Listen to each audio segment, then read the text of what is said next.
Bring, bring. Cal Chester, how are you? Good, there's a business meeting outside. I should probably go. Sounds important.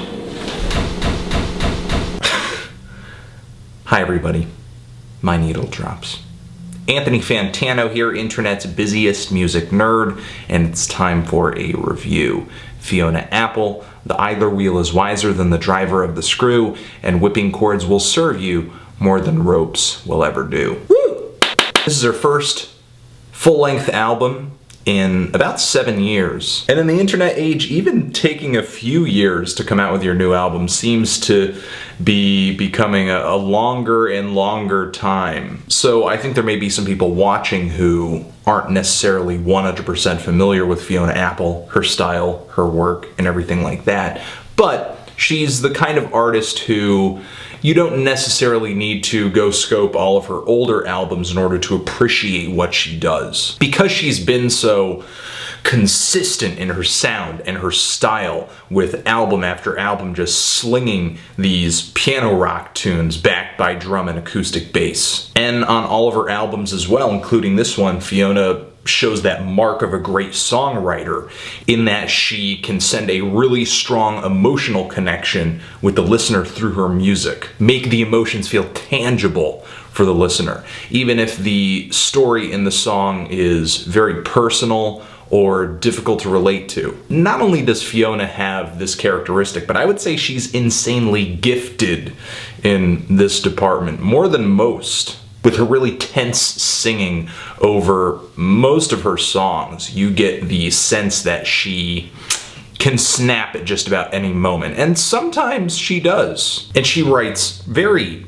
poetic lyrics detailing a myriad of just really nasty situations, but for the most part, relationships gone sour. And sometimes even lays the blame on herself, like the song off this album, Werewolf, where Fiona is basically singing about how bad this person is, relating them to a shark, relating them to a werewolf, but then admitting that she provided the bloody wound in the water or the moon that would actually turn this person into that. She teases out the terrible side of this person. Though characteristics like this are pretty much on every Fiona Apple album, there are variations, and I would say the idler wheel sees her using her usual tropes, her usual emotions, and bringing them to a new kind of unsettling and disturbing intensity. And it's kind of a nice change of pace considering that her last album was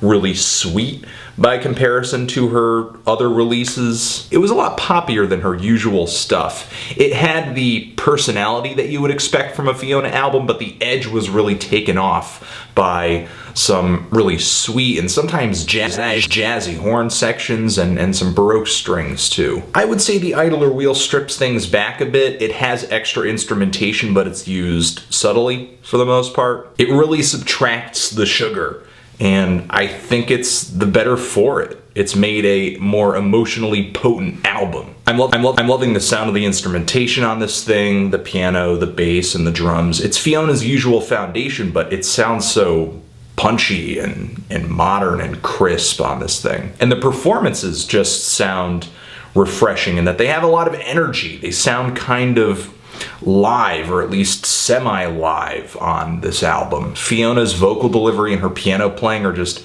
really fantastic, and the bass and the drums kind of come in and punctuate that throughout a lot of these songs. And I would say in addition to her usual instrumentation, Fiona is experimenting with sound a little bit more too. There's some shuffling percussion on this track. There's percussion on here that kind of tips its hat to jazz. There is a track on here where there's a sample of kids yelling and playing. There's another track where it sounds like the percussion is made of nothing but glass bottles and tin cans. The song Regret actually has an ominous drone hanging in the background. These subtle little sonic additions on almost every track really do separate the songs nicely and bring a different flavor to all the tracks here. On the opening track, I feel like Fiona is not singing as much as she is acting throughout this song. She is just telling this really intense story of these internal emotional battles over these very chilly Celeste chords. The song Daredevil is kind of about Fiona being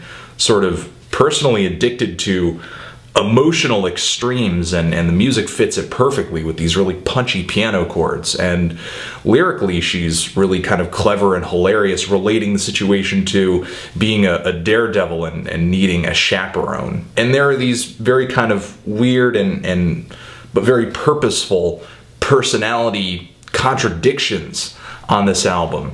Like, for example, Fiona feels really legitimately hurt on the song Valentine, which is a song about unrequited love. But then again, she'll turn around and sing the song Left Alone, which is pretty much about being the kind of person who can't really love back anyway. Not only does Fiona tell these stories really well, but there are spots on here where it just feels extremely beautiful and sort of actually scholarly with how she'll treat some of these situations, with one of the hooks kind of saying there's nothing wrong when a song ends in a minor key. But then again, Fiona can be really twisted with describing a certain situation like soaking up hot piss with white dove feathers. There is actually a lot of symbolism to that image, and just the image alone outside of the symbolism is pretty disturbing. Time and time again, Fiona really does get her point across like nobody else. Overall, I really don't have any huge complaints about this album.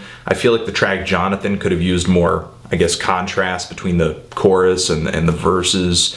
The song Hot Knife at the end, which I think is really kind of fun closer and has some more great lyrics. I didn't really care for the multi-tracked chorus vocals on the song. It just felt a little distracting, I guess, more than natural. And as much as I would have liked to have heard Fiona kind of reinvent herself with this album, I am extremely happy with what she did, which is actually just kind of refine her usual sound to the point where, once again, it sounds fresh, it sounds exciting, it sounds detailed and well written, and most of all, hard-hitting. Production, performance, personality, songwriting, I mean, for me, it's all here on this album. Feeling a strong 8 to a light 9 on this thing. It's really good. But what did you guys think of it? Did you love it? Did you hate it? Why? And what should I review next? Anthony Fantano, Fiona Apple, The Idler Wheel, forever.